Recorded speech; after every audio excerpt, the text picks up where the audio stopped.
Sveiki, brangūs žiūrovai, sveikinuosi su jumis iš Bratislavos miesto. Šiandien prasideda mano atostogos, kurios truks 11 dienų. Ir šioje kelionėje aš keliausiu po Bratislavą. Iš Bratislavos važiuosiu į Budapeštą, iš Vengrijos tada važiuosiu į Slovėniją, iš Slovėnijos į Kroatiją, iš Kroatijos parskrisiu į Lenkiją. Taigi visos kelionės įspūdžiai bus šiame viename video. Tiesiog tai mano atostogos ir parodysiu, kaip galima smagiai ir turiningai praleisti atostogas. Į Bratislavą atskridau lėktuvu, bilietas kainavo tik tais 20 eurų. Tai koks grožis, galima pasižiūrėti, koks atsiveria gražus vaizdas nuo pilies į Bratislavos miestą. Ir ši pilis stovėjo amžių amžiais, kol neapsireiškė Napoleonas su savo kariais. Tada sudegino šią pilį. Ne tik šią pilį, ir kitą Bratislavos pilį, kuri yra už miesto. Ir taip sudeginta pilis tik griuvėsiai prastovėjo 150 metų ir ši pilis visai neseniai yra atstatyta, taip kad tai nėra senovinė istorinė pilis, tik tais pagal buvusį modelį atstatyta naujai. Bratislavoje turiu 6 valandas laiko pasivaikščioti vakare. Manęs laukia traukinys į Budapeštą.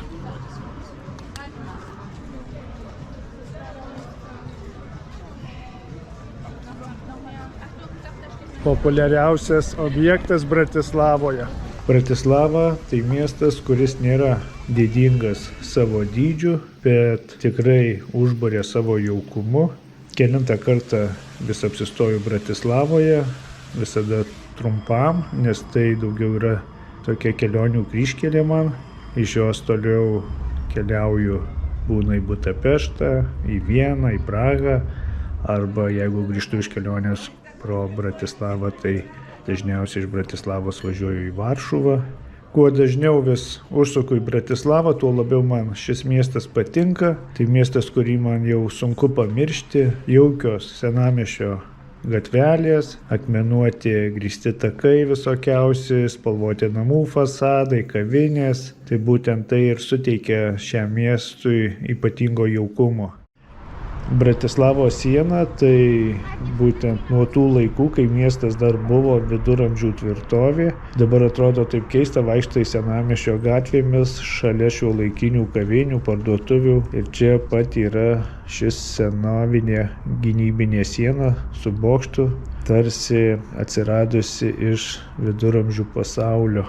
Viduramžiais ši siena juosė visą miestą ir saugojo jį nuo priešų, o pro vartus į Bratislavą įžengdavo pirklių vilkstinės iš visos Europos. Bratislavos miestas viduramžių Europoje labai gerai klestėjo, buvo išsiplėtęs ir gana žinomas. Išliko tik nedidelė sienos dalis, bet būtent ji ir leidžia įsivaizduoti, kaip miestas atrodė prieš 100 metų.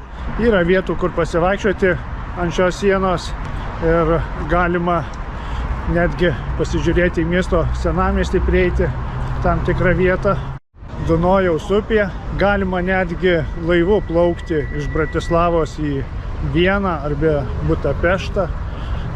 Aišku, kelionė užtrunka ilgai, bet kada niekur neskubi ir mėgaujasi gyvenimu, tai kodėlgi neplaukus tokių įdomių maršrutų. Tai daugiausiai sostinių jungianti upė pasaulyje.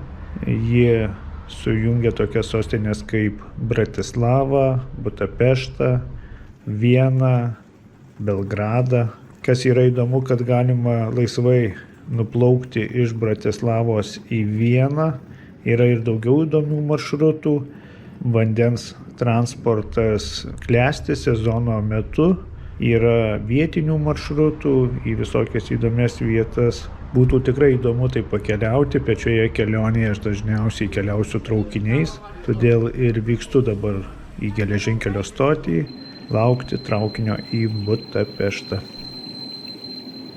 Pasivaikščiau po Bratislavą, dabar esu Bratislavos pagrindinėje stotyje ir laukiu traukinio į Budapeštą. Dar valandą laiko iki jo atvykimo. Tokia sava stotis, jau ši Bratislavos pagrindinė stotis, taip pačiai kaip Lenkijoje Varšuvos pagrindinė stotis, irgi jau jaučiuosi kaip namie ir čia jau daug kartų buvęs, iš čia važiavęs ir į Vieną, ir į Prahą, dabar važiuosiu į Budapeštą, daug kartų į Lenkiją važiavęs.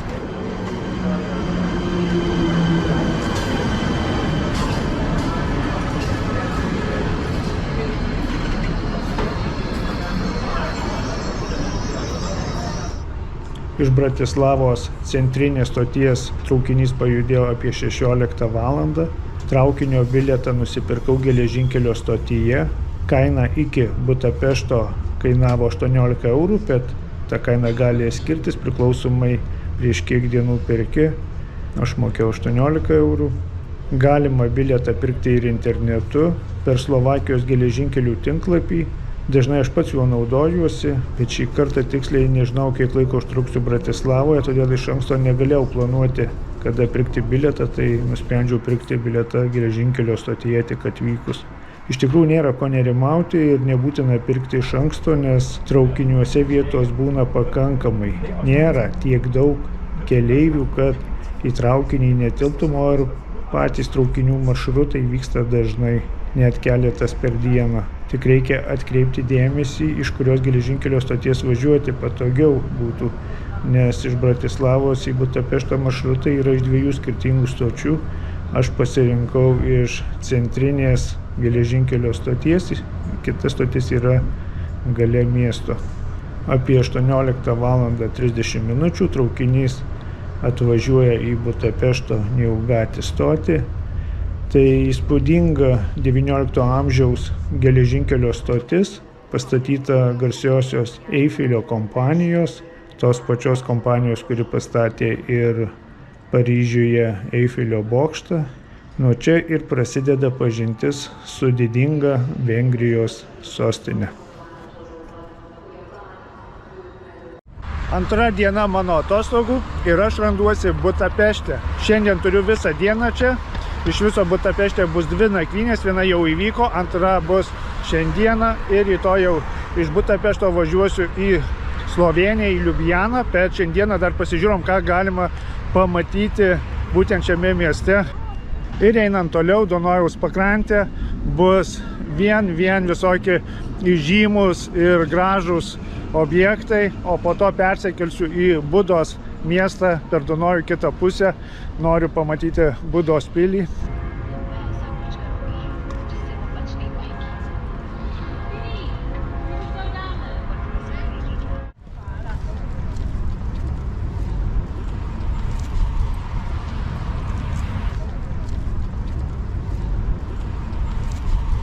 Apie šių batų istoriją jau esu sukūręs video, galite pasižiūrėti. Pasakoju apie tai, kas įvyko. Kartais nustembu žmonių neadekvatumo tokių, kurie prie šių batų fotografuojasi su šypsenomis. Tai labai keistai atrodo.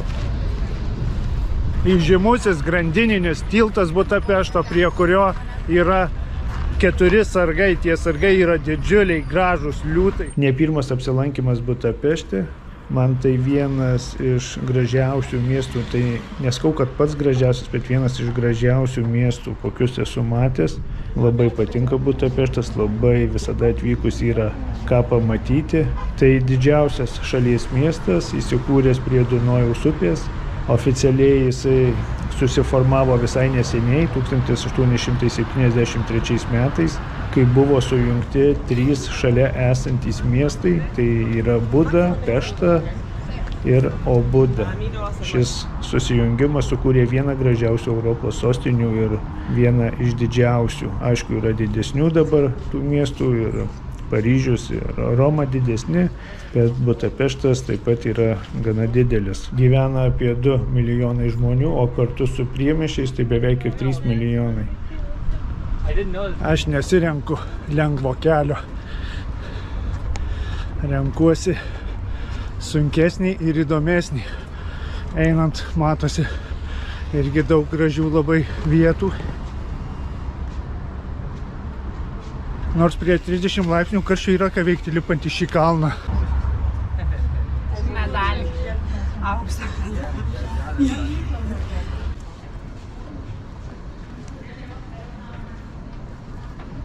Užlipsiu ant miesto sienos buvusios.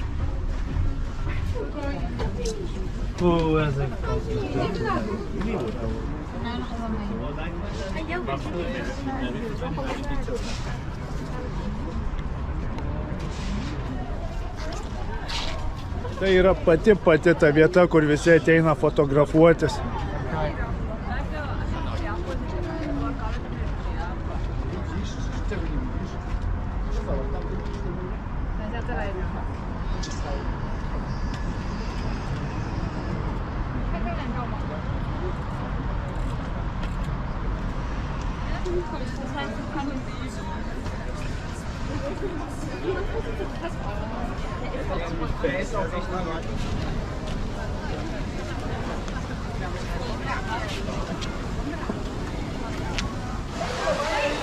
Budapešto pilies fontanas, prie kurio taip pat visi nori ateiti ir nusifotografuoti. Jis labai gražiai atrodo.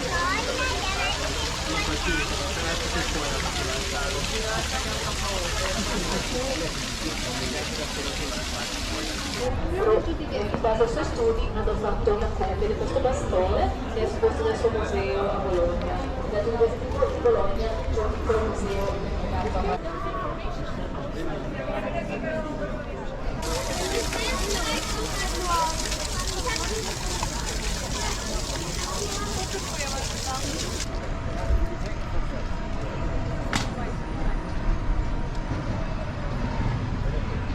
Štai ten funikulierius, palauksiu, kada jisai leisis, noriu pažiūrėti, kaip atrodys. Dabar esu ant tilto, tokie tilteliai padaryti, galima ant jų užsilipti ir stebėti visą vaizdą.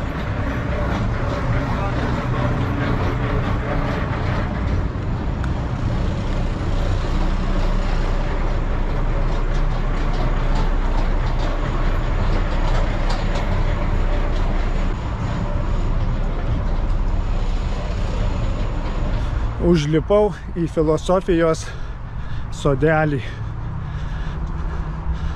Mieste yra filosofijos sodas. Štai pavaizduota Budos ir Peštos jungtuvės. Miestas Pešta ir miestas Buda. Dabar aš esu mieste Buda. Four capital cities are Vienna, Bratislava, Budapest and Ir šiame filosofijos sodelyje yra štai daug tokių figūrų. Pirmajame rate yra 5 figūros, iš kurių kilo pagrindinės pasaulio religijos. Gulinti figūra yra Abraomas. Iš Abraomo kilo tokia religija kaip judaizmas ir islamas. Šalia jo yra Echnatonas, tai egiptiečių buvęs faraonas, šventojo saulės disko kulto iniciatorius Egipte. Jėzus Kristus, manau, pristatyti nėra būtina. Buda ir Lao Tzu. Visos jos žvelgia į centre esantį šviečiantį kamuolį, simbolizuojantį bendrą dievišką esmę, vienijantį skirtingas kultūras ir tikėjimą.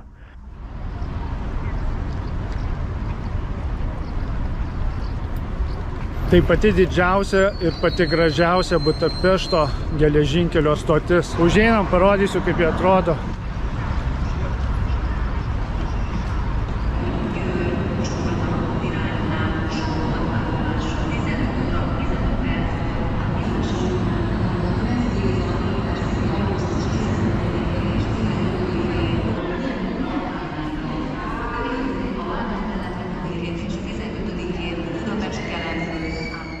Įprastai šioje aikštėje būna labai daug turistų. Visi nori fotografuotis prie šio objekto, bet šiuo metu tik tais ateina, pasižiūro ir apsisuka ir išeina, nes jis remontuojamas. Matosi Vengrijos nusipelnę valdytojai, karaliai, imperatoriai. Tiesa, atitverta ten yra jų dar daugiau. Nuo seniausių 10 amžius šis valdytojas. 11 amžius. Surašyti vardai. O būtent šis valdytojas, jisai uždraudė persekioti raganas ir visokius vampyrus. Nes sako, tokie dalykai neegzistuoja ir jūs čia neįsigalvokit kažkokių nesąmonių.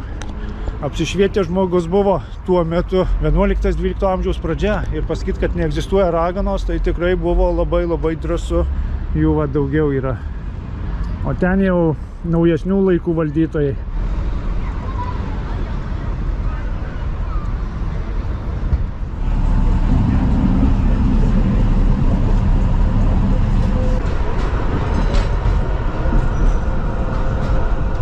Visai šalia šio parko esu apsistojęs Tai šiek tiek toliau nuo miesto centro, tai parkas puikus ir užėjau pašerti ančių. Labai daug yra ančių, kurios visiškai nebijo žmogaus, prie pat prieina tiesiog prie kojų.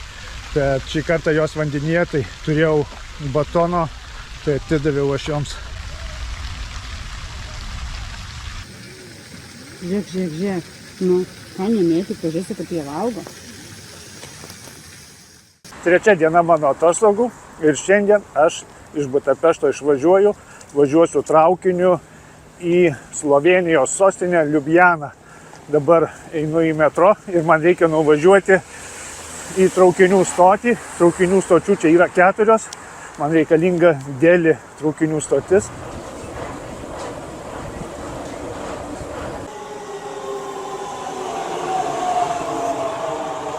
Labai patogiai padaryta, tik išeini iš metro ir iš karto traukinių stotis.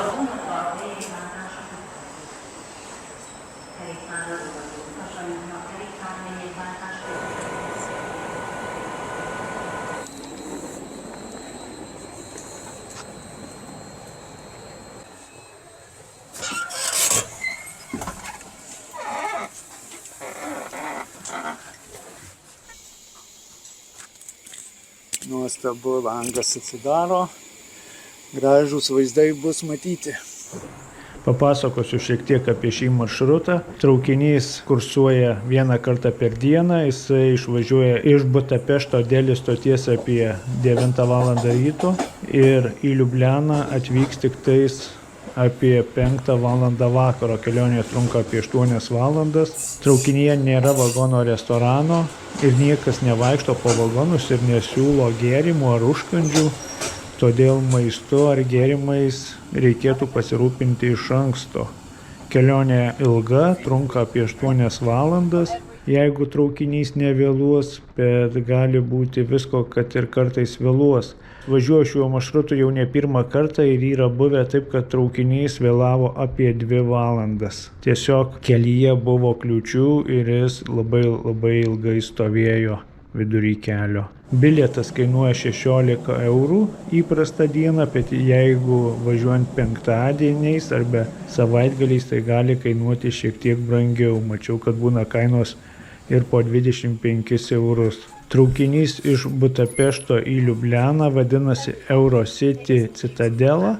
Tai vienas iš tų senųjų europietiškų reisų, kur dar jauti kelionės romantika, minkštos sėdynės ir ilgi koridoriai, kupė skyriai. O jei viskas būna gerai, geras oras, tai atsidaręs langą gali pajusti netgi kelionės kvapą. Jeigu yra galimybė, aš visada atsidarau langą, nes man tai tiesiog asocijuojasi su kelionės romantika, žiūrėti pro vagono langą ir pajausti visą tą važiavimo atmosferą. Įvažiavus į Slovėniją pajunti tikrą kelionės grožį. Per atvirą langą gerai matosi kalnai, šalia yra upės, kurios vingiuoja tarp kalvų. Šis maršrutas man vienas gražiausių, kuriuo esu važiavęs. Ir tos 8 valandos tiesiog labai greitai prabėga. Nejauti kelionės nuovargio, nes supranti, kad keliauji per vieną gražiausią Europos šalį. Kelionėje trunka kelias valandas, bet laikas tirpsta kartu su vaizdais, kol galiausiai traukinys atvyksta į Liublianą, jaukų miestą apsuptą kalvų. Liubliana tai miestas, kuris atrodo tarsi pasaka. Jis nėra didelis, panašiai Kauno dydžio miestas, bet jaukus ir kartu labai gyvas.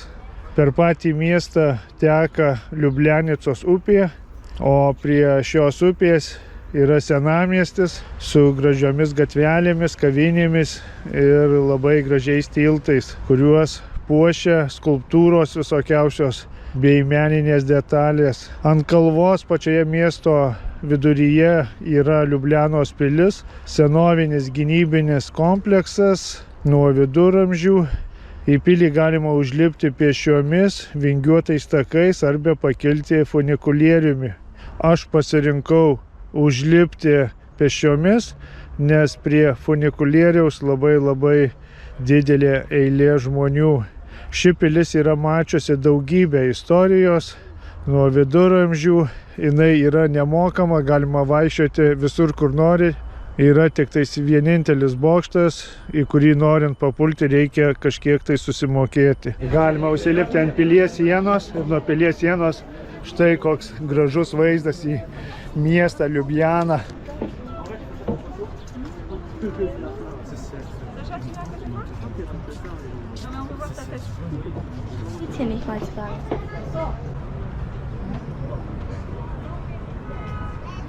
Šiandien turiu Liublianoje apie 5-6 valandas laiko pasivaikščioti, apžiūrėti miestą ir jau po pietų vakarop važiuosiu į Kroatiją iš Liublianos į Rijeką. Įdomiausi dalykai Liublianoje tai ne tik pilis, miestas garsėja savo tiltų gausa. Drakono tiltas su žaliomis skulptūromis yra tikras miesto simbolis, labai gražūs drakonai. Prie šio tilto įėjimo ir pačiam gale saugo šį tiltą. Pasak legendos, kai pirmą kartą per tiltą žengia jauna mergina, drakonai pajudina savo uodegas. Liubliana taip pat yra labai žalias miestas, čia daug parkų, o didžiausias jų prasideda beveik pačiame miesto centre. Miesto senamiestyje draudžiamas automobilių eismas, todėl senamiestis pilnas dviratininkų, pėsčiųjų ir visokiausių menininkų. Liublianoje praleidau tik vieną dieną, manau poros dienų pilnai užtenka šiam miestui apžvelgti ir dabar keliauju į geležinkelio stotį laukti traukinio į Rijeką, į Kroatiją.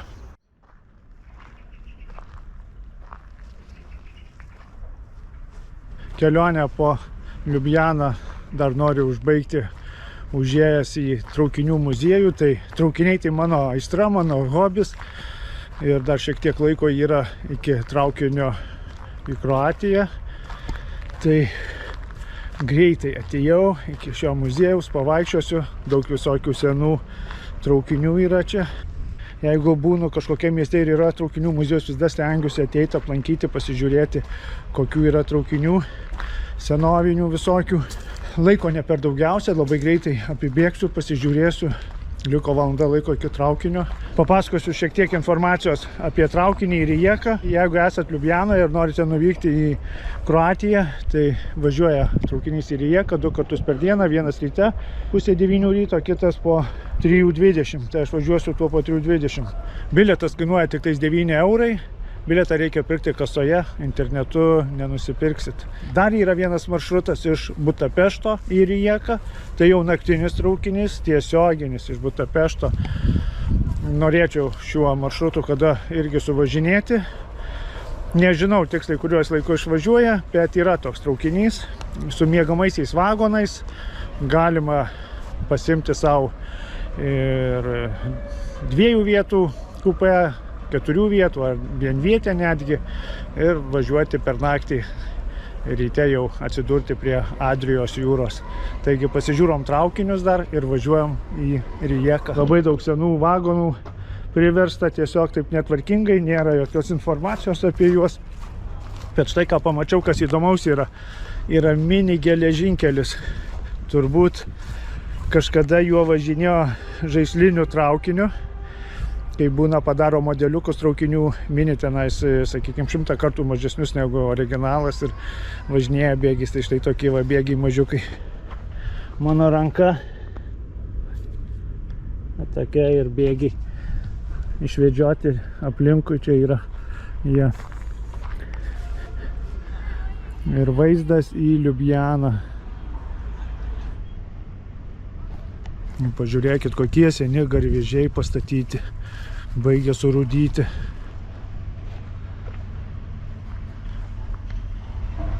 Nesu niekur matęs, kad būtų tokie seni, neatnaujinti garvežiai. Visi stengiasi atnaujinti, parodyti tą gražiąją pusę garvežio. O šis tiesiog koks yra, toks ir paliktas čia. Ir jis per metų metus štai koks pasidarė.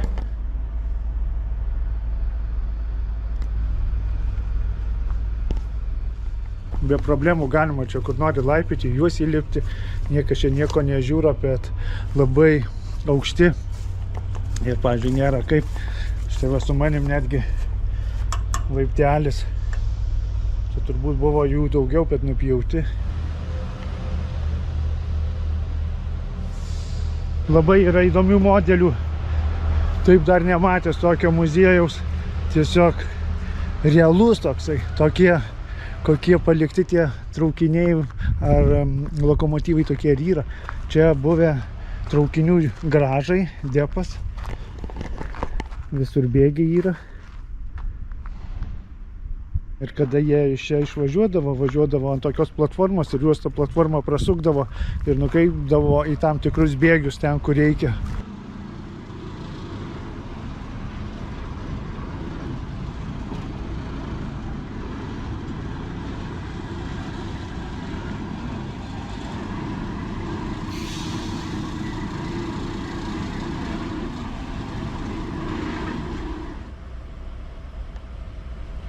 Va čia tai garvežys, koksai didelis.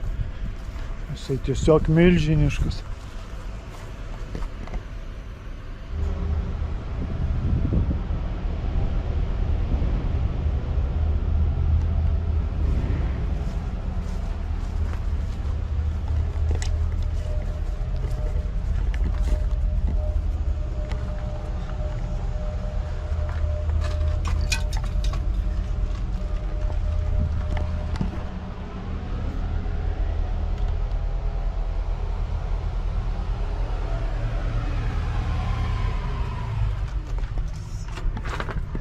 Dar vieną garvežį radau pasislėpusi tarp medžių. Ai, štai dar visur išvedžiotis šitas geležinkelis mažiukas. Po visą teritoriją. Teritorija nemaža. Įdomu, ar kada nors važinėja šiuo geležinkeliu, mini geležinkeliu kas nors. Netgi susijungia. Viena atkarpa, kita. Ir štai koks monstras stovi tokioj vietoj tarp medžių. Džiaugiuosi, kad išsaugoja tokius, kokie jie yra. Matai tikrą realybę.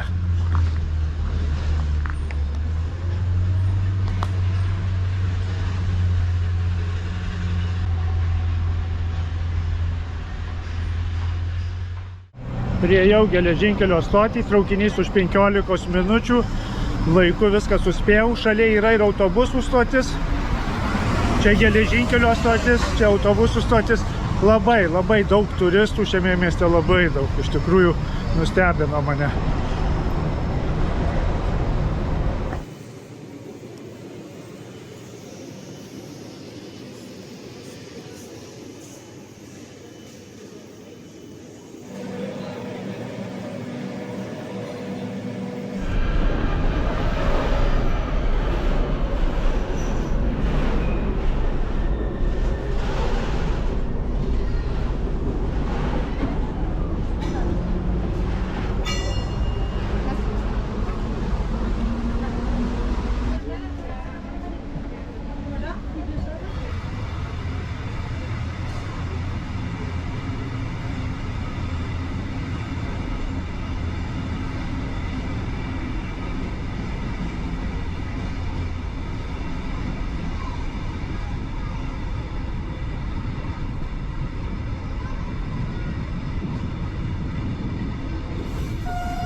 Važiavimo trukmė nėra ilga, apie 3 valandos laiko ir traukinys atvyksta į Rijeką.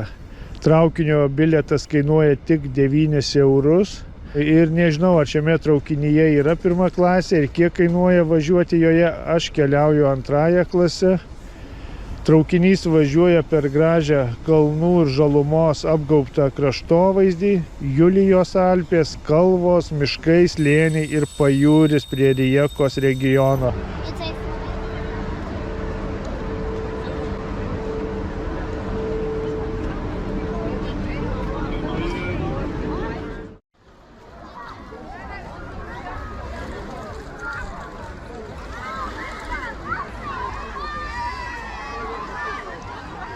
Trumpai papasakosiu apie Rijekos miestą. Rijeka tai Kroatijos jūros vartai vadinami. Trečias pagal dydį šalies miestas, įsikūręs prie Adrijos jūros. Miesto pavadinimas Rijeka reiškia upė, nes čia į jūrą įteka Rečinos upė. Gyvenvietė šioje vietoje buvo dar romėnų laikais, o viduramžiais Rijeka priklausė įvairioms valdžioms – vengrams, austrams, italams. 20-ame amžiuje Rijeka buvo ginčų objektas tarp Italijos ir Jugoslavijos, o šiandien tai gyvas daugiakultūrinis Kroatijos miestas. Rijekos miesto tunelis galima apsilankyti nemokamai. Vėsu labai gerai apsisaugoti nuo karščio šiame tunelyje. Dabar 37 laipsniai karščio vidurys dienos. Tai įėjus labai malonu. Ilgas tunelis, kiek iš čia tęsiasi, bet vanduo varva iš po betono.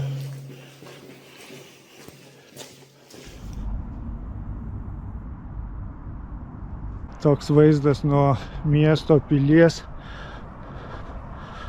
Autobusu galima atvažiuoti ir jį labai aukštai ant kalno miesto.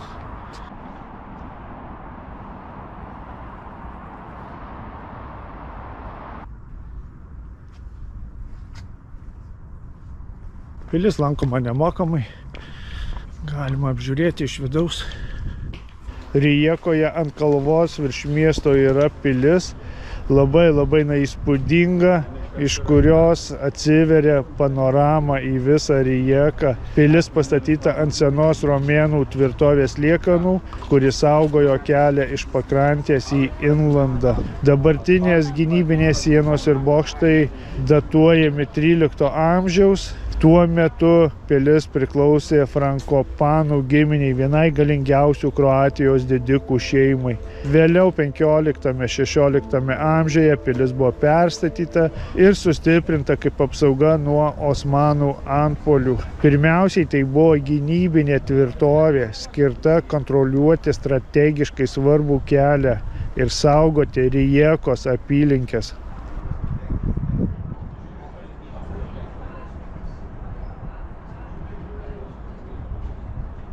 Pabandysiu į patį bokštą užsilipti, kas labai keista, kad visa tai nemokama. Galima vaikščioti kur nori.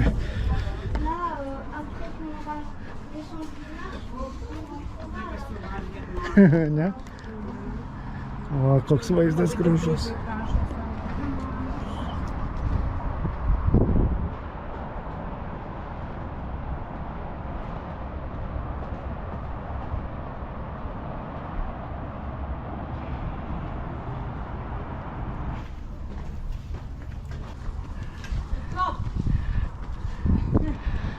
O čia tai vaizdas. Tik tais pačios sienos apsauginės labai žemos. Jau su vaikais, kas lipa, reikia labai žiūrėti. Va jos. Kelienio nesiekia. O jei iškristum, tai amen iš karto. Yra pasakojimų, kad po pilimi yra senovinių tunelių tinklas, jungęs ją su miestu ir net su jūra. Jie esą buvo naudojami pabėgimams, jeigu pilis būtų apsupta. Nėra aišku, kiek iš tų tunelių yra tikra, o kiek tik tais legendos. Aš, pavyzdžiui, pasidomėjau ir neradau nei vienos vietos, kad būtų galima papulti į kažkurį tai tunelį. iš Riveros miesto atvykau į priemiestį Opatiją.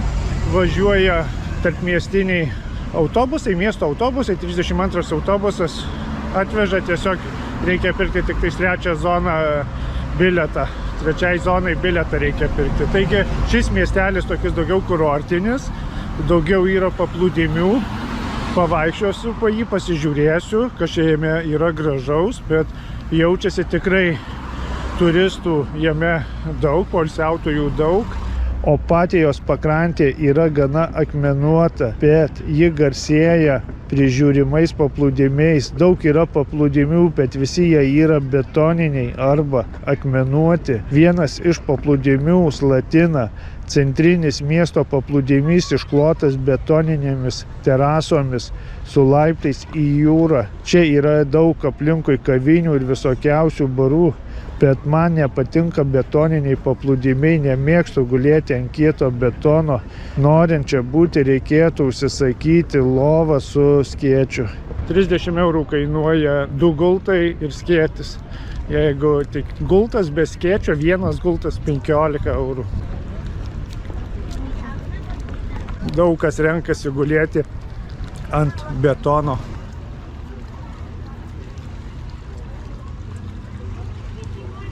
Daug yra mažų paplūdimių, kurie priklauso viešbučiams ir jų vietos būna rezervuotos.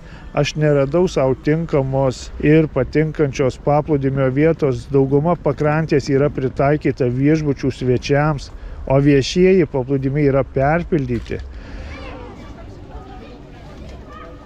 Vaikščiodamas Opatijoje šiek tiek nusivyliau, niekur nerandu normalaus paplūdimio, visur tik tais betonas, arba jeigu yra kažkur akmenukų paplūdimys, tai tiesiog vienas prie kito guli, jokios laisvos vietos nėra.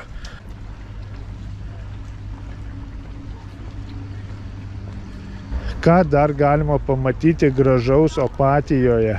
Yra labai gražus paminklas mergina su žuvėdra, garsiausia miesto skulptūra ant uolos tapusi Opatijos simboliu.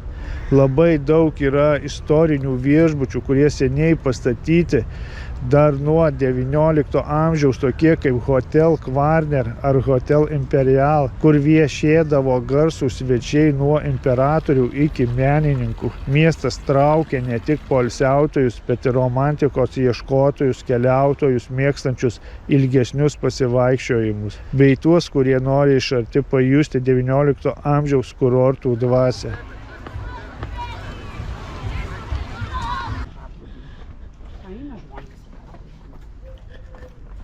9 diena atostogų ir išbandysiu šiandien dar kelis paplūdimius.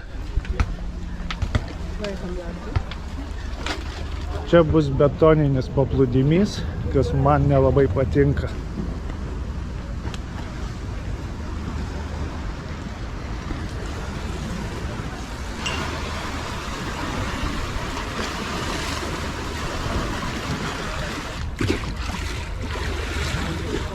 Man čia nepatinka, galima eiti į tą, ten tarp tų uolų. Tad čia tu takučiu ir nueisim.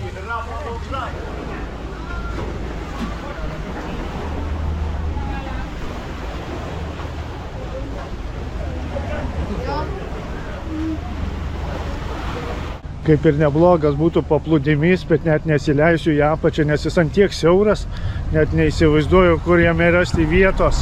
Jau tam didesniam kandita paplūdimy būna, kad vietos nėra vienas prie kito guliesi, o čia tai iš vis. Jis labai siauras, atsigulsi šalia kažkieno kojų.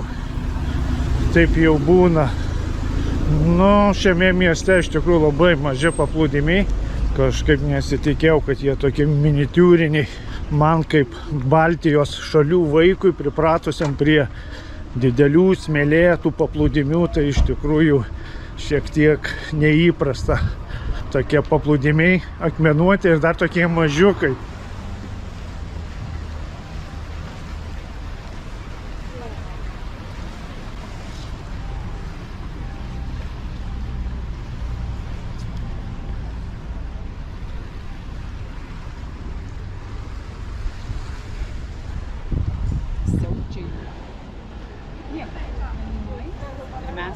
Radau tokį paplūdimį, beveik tuščias, akmenuotas, labai gerai prie pat laivų terminalo.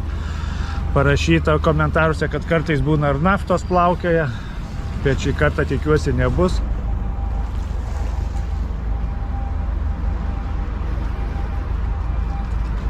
Vanduo labai skaidrus, skaidrutėlis ir čia ir apsistosiu šiandien šiame paplūdimyje.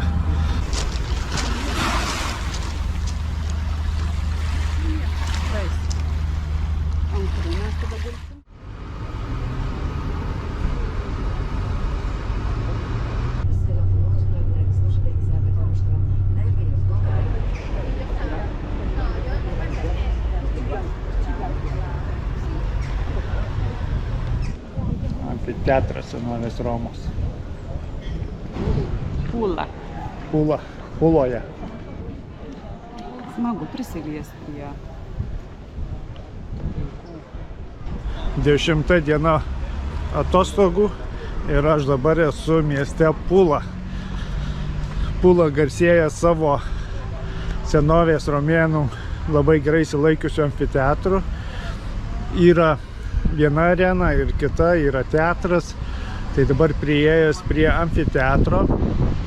Ir štai kaip gerai yra išsilaikiusi šita arena.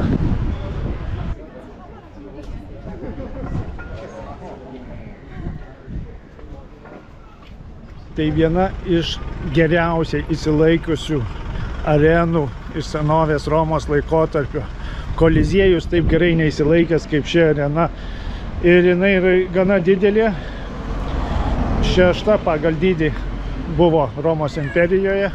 Pradėta statyti jinai prie imperatoriaus Augusto, paskui ją perstatinėjo prie Klaudijaus, jau padarė akmeninę, o užbaigė valdant Neronui. Po to dar šiek tiek rekonstravo prie Vespasiano ir galutinai užbaigė prie Vespasiano sūnaus Tito, valdant imperatoriui Titui. Senovės Romos imperijos liekanos, štai kas liko iš didžios imperijos.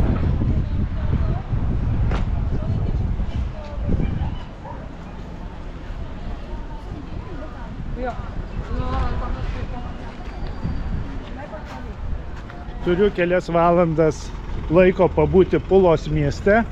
Jame aš neapsistojau, jį tik atvažiavau vien dėl to, kad man lėktuvas į Poznanę.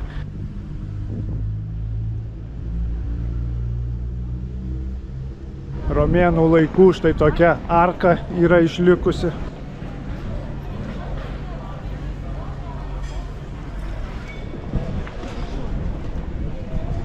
Romos imperija jau gana seniai šiame regione buvo įsitvirtinusi, apie 150 metų prieš mūsų erą jau buvo įsitvirtinusi.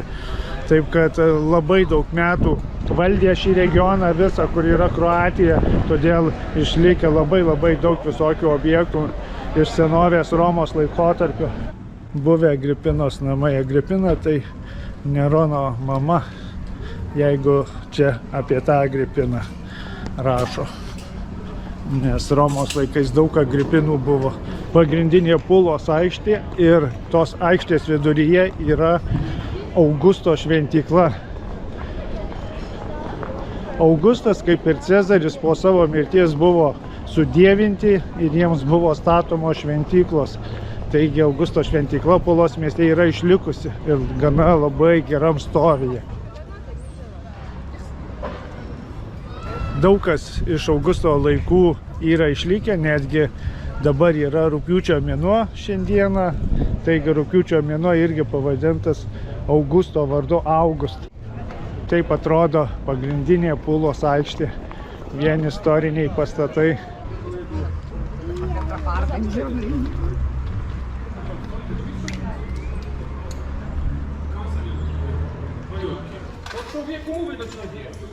Į šventyklą įėjimas 2 eurai, nieko viduje nėra, tiesiog įkišau kamerą ir kamera pažiūrėjo, kas viduje.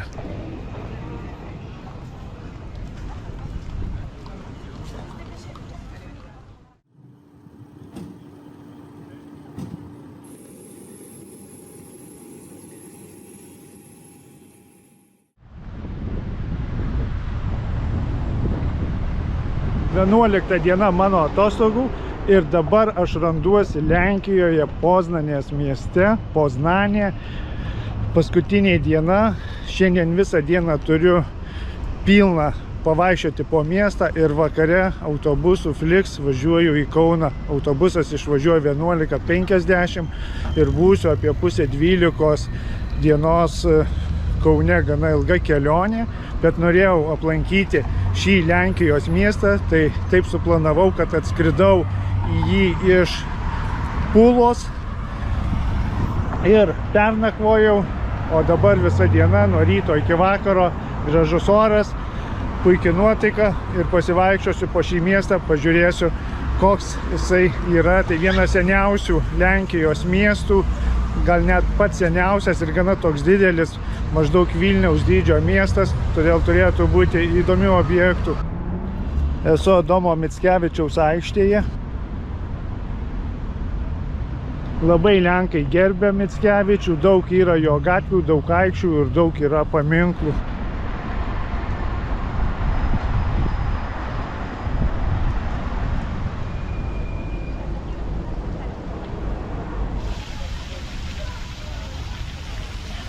Toks įdomus fontanas, galima per jo vidurį pereiti.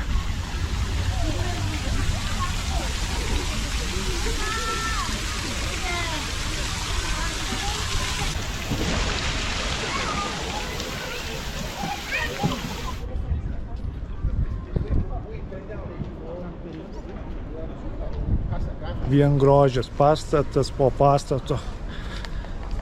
Neatsistebiu Poznanės senamiesčių.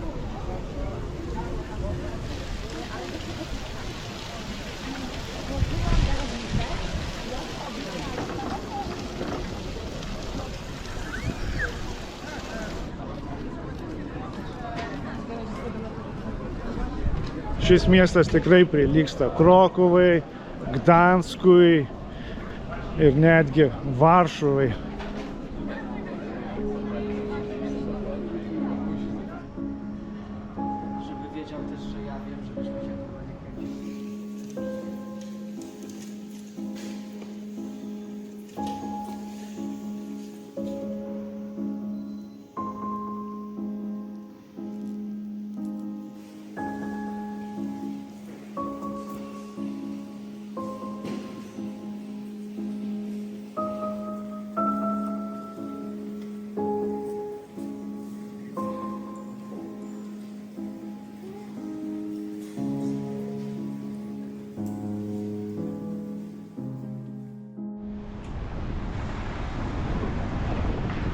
Didelis prekybos centras, Starai Brovar vadinasi, pastatytas jisai vietoje buvusios alaus daryklos, alaus fabrikas, buvo didelis alaus fabrikas ir dabar tai skaitosi vienas gražiausių prekybos centrų Lenkijoje, gal net pats gražiausias Lenkijoje.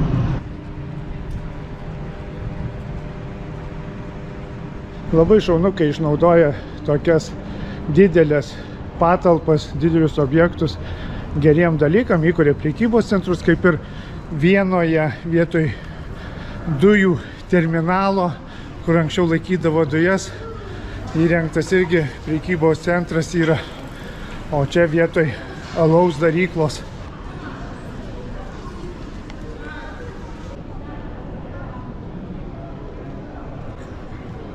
Šis prekybos centras netgi savo bokštą turi su laikrodžiu, kuris skamba kas valandą. Jame yra 200 parduotuvių, daug restoranų, daug alubarių visokiausių. Užeisiu, pažiūrėsiu viską.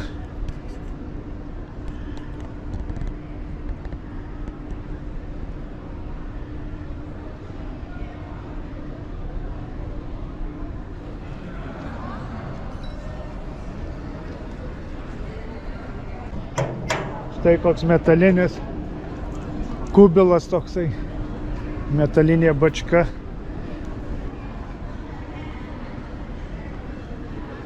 Ir kaminai išlikę, visi pastatai, viskas išsaugota.